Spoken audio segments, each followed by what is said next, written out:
Good morning. I'm Dr. Jenn from Roots to Rise Physical Therapy, and I'm just going to take you through a few cues that help us to get into our glute during a lunge movement pattern. And so there's a lot of different ways we can do the same movement, but just bring some different intention to amplify a certain part of the movement and part of the body. So in order to get back into the glutes during a lunge pattern, we'll start in that staggered stance.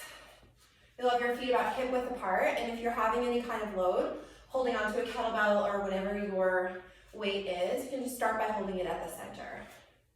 We're going to start by finding that neutral pelvis, neutral rib cage, and then gently just hinge forward slightly. So we're a little bit on a forward trajectory there, and thinking about deepening that front hip crease, softening the back knee. Now staying on that little bit of an angle, inhale and lower down. And as you exhale, press into the front heel as you hug your right hip back and in, and press into the ground from that front leg as you rise up. And inhale, we'll lower back down. And as you exhale, we'll press down into the front heel, pull the right hip back, think about the right glute, and then come back up.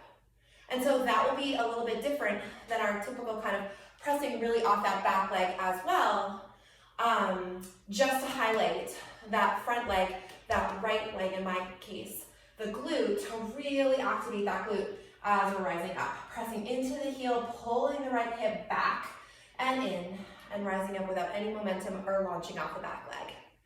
Give it a shot, see how it goes, see if your lunges might feel a little different that way.